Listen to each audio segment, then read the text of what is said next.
Hello students, आप सभी का स्वागत है हमारे चैनल पे। आज के इस वीडियो में हम कक्षा 8वीं बेसलाइन आकलन जो कि 2021-22 छत्तीसगढ़ बोर्ड सीजी बोर्ड के बच्चों के लिए यहाँ पर कक्षा 8वीं के बच्चों के लिए आज हम देखेंगे बेसलाइन आकलन। ठीक है, तो यहाँ पर हम देखेंगे कक्षा 8वीं का विज्ञान विषय का यहाँ पर बेसलाइन जो आकलन है आपका, इसका कंप्लीट सॉल्यूशन आज के इस वीडियो में देखेंगे हम। जितने भी क्वेश्चन उन सभी के आंसर सेतु पाठ्यक्रम पर आधारित और सभी स्टूडेंट्स को करना अनिवार्य है। इसके मार्क्स जो है आपके मेन एग्जाम में जुड़े यानी आपके रिजल्ट में जुड़ने वाले, इसलिए इसको आपको अच्छे से आंसर्स में कंप्लीट करना है, कॉपियों में अच्छे से लिख लेना है। तो सबसे पहले चैनल पे नए हो तो चैनल को सब्सक्राइब कर ले, जिससे कि आपको आगे और आने वाले बेसलाइन जो आपके आकलन है इसके सारे आंसर्स मिल सके। साथ ही वीडियो को लाइक करें, अपने सभी दोस्तों में वीडियो को शेयर कर दीजिए ताकि आपके सभी फ्रेंड्स के साथ में सभी फ्रेंड्सों को बेसलाइन आकलन का संपूर्ण सॉल्यूशन मिल सके। चलिए शुरुआत करते हैं। सबसे पहले खाली स्थान में यहाँ पर आपको पूछा गया है कौन सी धातु है जो द्रव अवस्था में पाई जाती है। तो ठीक है, तो मरकरी यानी पारा, इसका संकेत Hg लिखते हैं हम। यहाँ पर आप सिर्फ क्या लिख सकते हो, पारा भी लिख सकते हो, या इसका दूसरा नाम होता है मरकरी, या इस प्रकार से दोनों प्रकार से मरकरी लिख सकते हो। ठीक है, ये क्या कहाँ पाई जाती है, ये थर्मामीटर में पाई जाती है और द्रव अवस्था में। थर्मामीटर में आपने देखा होगा एक पानी जैसा जो पदार्थ आपको दिखता है वो क्या रहता है, वो ही रहता है पारा। तो अभी आप इसको आसानी से घर पर यदि आपकी थर्मामीटर हो तो भी इसको देख सकते हैं। फिर ये ब्रोमीन की परमाणुकता द्विपरमाणु कितनी होती है, Br2 होती है। आपका आंसर क्या हो जाएगा, Br2 यानी ब्रोमीन का संकेत होता है। फिर प्रश्न क्रमांक 3 है दंत विशेषज्ञ किस दर्पण का उपयोग करते हैं। तो दर्पण कौन सा होता है उनका, अवतल दर्पण। ठीक है, तो आंसर क्या हो जाएगा, अवतल दर्पण। उसके बाद है किसी विद्युत परिपथ के लिए खाली स्थान लगाया जाता है। तो क्या लगाया जाता है, विद्युत फ्यूज। आपका आंसर हो जाएगा विद्युत फ्यूज लगाया जाता है। आपका आंसर क्या होगा, विद्युत फ्यूज। चलिए आगे बढ़ते हैं। इसके बाद आपका 5वां प्रश्न है, प्रश्न क्रमांक 5 देख लेते हैं। यहाँ पर आपको क्या करा है, तत्व यौगिक और मिश्रण में वर्गीकृत करने के लिए दिया गया है। तो सबसे पहले तत्वों में कौन कौन से तत्व है, एक तो लोहा है और दूसरा ऑक्सीजन है। तो देखिए यहाँ पर जो तत्व यानी कि क्या करते हैं, जो क्रियाएं करते हैं, जैसे कि हम यहाँ पर ज्ञात कर लेंगे रसायन विज्ञान में जो भी तत्व आते हैं। जैसे धातु वाले लोहा हो जाएगी इसमें, इसी प्रकार से क्या हो जाएगी, ऑक्सीजन यहाँ पर गैस आ जाएगी। और यौगिक मतलब जो दो मिलकर बनते हैं, जैसे कार्बन मिलकर बना फिर ऑक्सीजन मिलकर तो CO2 बनता है। ठीक है, तो CO2 यहाँ पर दो तत्वों से मिलकर बनने वाले यहाँ पर क्या कहलाते, वो यौगिक कहलाते। यौगिक इसलिए कार्बन डाइऑक्साइड यौगिक है। तो लोहा किस में आ जाएगा, तत्वों में, और ऑक्सीजन भी इसी प्रकार से तत्वों में। यौगिक यानी मिलकर बने हैं, तो कार्बन डाइऑक्साइड कार्बन और ऑक्सीजन से मिलकर बनी है तो इसमें आ जाएगी। शक्कर भी इसी प्रकार से जो यहाँ पर बहुत सी चीजों से है तो ये यौगिक में आ जाएगी। मिश्रण यानी यहाँ पर कुछ चीजों का मिक्स उसमें हो जाता है, जैसे हवा में मिश्रण होता है किसका, धूल मिट्टी कणों का, इस प्रकार से। और आइसक्रीम भी इसी प्रकार से इसमें आ जाएगी। तो यहाँ पर दूध पानी का जब हम बनाते हैं तो मिश्रण से तैयार होती है आइसक्रीम। तो ये इसमें इस प्रकार से आप वर्गीकृत कर दोगे, यानी कि आपका हो जाएगा मिश्रण का एक कॉलम, एक यौगिक का और एक तत्व का। आपको इसी प्रकार से कॉलम तैयार कर लेना है। चलिए अगले प्रश्न की ओर बढ़ते हैं। चलिए इसके बाद लास्ट क्वेश्चन है, चींटी के काटने पर हमें जलन क्यों होती है, जलन को ठीक करने के उपाय। क्यों, क्योंकि चींटी के यहाँ पर जो होता है, चींटी के अंदर फार्मिक अम्ल पाया जाता है। जैसे ही वो काटती है तो हमें यहाँ पर क्या होता है, फार्मिक अम्ल महसूस जो हमारे शरीर में जाता है, उससे हमें थोड़ा सा यहाँ पर जो है तीखापन लगता है, इसके कारण शरीर में हमें जलन होने लग जाती है। तो उत्तर होगा चींटी के काटने पर जलन इसलिए होती है क्योंकि चींटी के दांत पर फार्मिक अम्ल पाया जाता है। जब चींटियां काटती है तो अपनी लारिया दांतों के द्वारा हमारी त्वचा में फार्मिक अम्ल छोड़ देती है, जिससे ये स्थान फूल जाता है और जलन करने लगता है। और इस अम्ल को उदासीन करने के लिए इस पर कोई क्षार लगाया जाना चाहिए, जैसे गीला साबुन, गीला डिटर्जेंट या यूरिया लगाने पर फार्मिक अम्ल को यह क्षार उदासीन करके शरीर के उस स्थान पर जलन को कम करता है और हमें ठंडक प्रदान करता है। तो यहाँ पर इस प्रकार से यहाँ पर जो गीली चीजें, या तो आप इसको बर्फ भी लगा सकते हैं, इससे क्या होता है, थोड़ी ठंडक महसूस हमें होती है।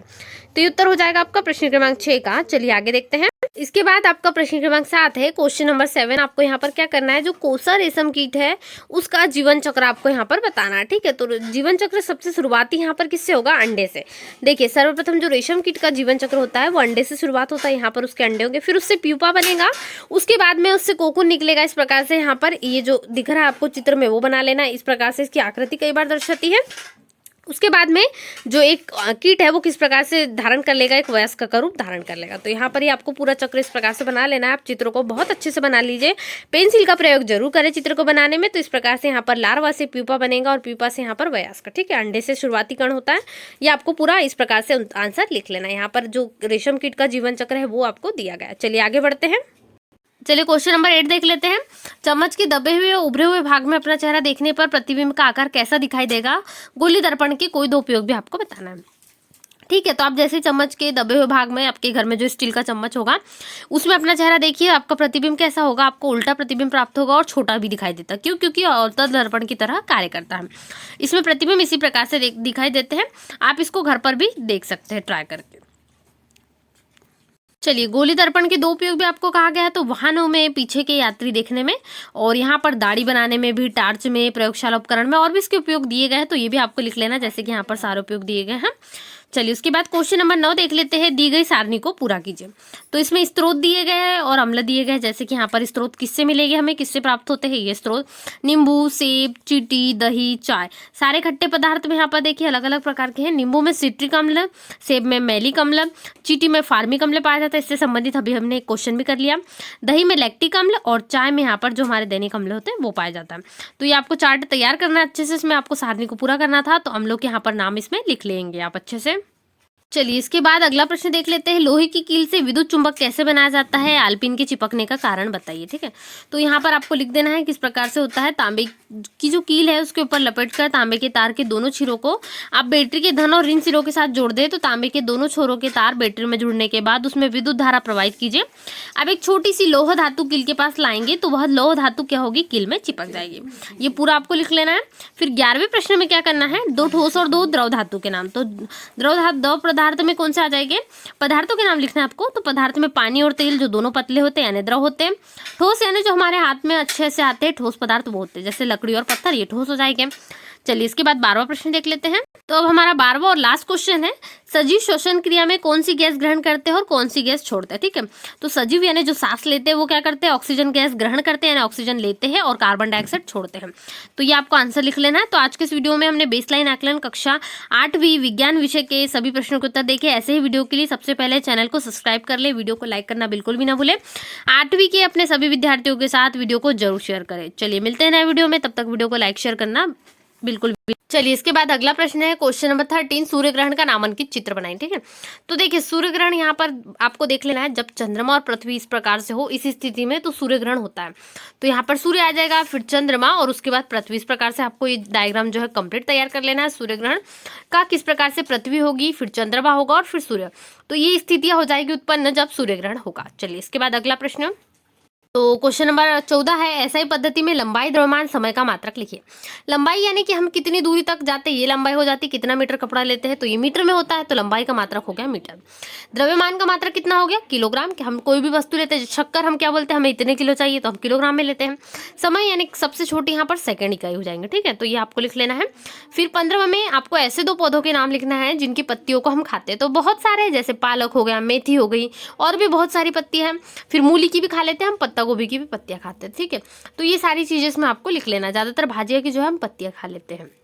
देखिए, अगला क्वेश्चन है वो, गंदे पानी को शुद्ध करने हैं तो आप क्या क्या उपाय करें। गंदे ना अशुद्ध पानी जिसमें बहुत सारी अशुद्धियां हो, तो सबसे पहले पानी को अच्छी तरह उबाल कर पीना चाहिए, उससे सारे कीटाणु मर जाते हैं। फिर पानी को कपड़े या छन्नी से छान कर भरना चाहिए। फिटकरी के प्रयोग करने से पानी की पूरी शुद्धियां जो शुद्ध हो जाता है, पानी अशुद्धियां दूर हो जाती है। क्लोरीन का भी प्रयोग किया जाता है, कई बार सार्वजनिक कुओं में या जो वहां पर प्रयोग होते हैं साधन, उनमें फिटकरी या क्लोरीन डाल दिए जाती है जिससे पानी शुद्ध हो जाए। उसके बाद आपके यहाँ पर अगला क्वेश्चन है, अपने आसपास पाए जाने वाले 3 पालतू जानवर से प्राप्त होने वाली चीजें। जैसे कि सबसे पहले तो गाय भी लिख सकते हैं आप, गाय से हमें दूध प्राप्त होता है। लगभग बहुत से गाँव में, बहुत सारे घरों में गाय पाई जाती है और बहुत मामूली सी बात है। भेड़ें भी होती है, बकरी भी होती है और भैंस भी, इन सभी से हमें दूध अधिक प्राप्त होता है। दूध हमारा जो है पौष्टिक के लिए भी बहुत अच्छा होता है। तो यहाँ पर हमें इतनी चीजें मिलती है, ये आपको क्वेश्चन में लिख लेना है। तो इस प्रकार से ऐसे ही सभी वीडियो के लिए चैनल को जरूर सब्सक्राइब करें, दोस्तों में शेयर करना बिल्कुल भी ना भूलें। वीडियो को लाइक कर दीजिए, जल्दी से लाइक नहीं किया हो तो अपने सभी फ्रेंड सर्कल ग्रुप में, व्हाट्सएप ग्रुप में दोस्तों को जरूर शेयर करें। और अगले बेसलाइन आकलन आपको कौन से सब्जेक्ट का चाहिए कमेंट जरूर करें। मिलते हैं नए वीडियो में, तब तक वीडियो को लाइक शेयर करना बिल्कुल भी ना भूलें। Thanks for watching.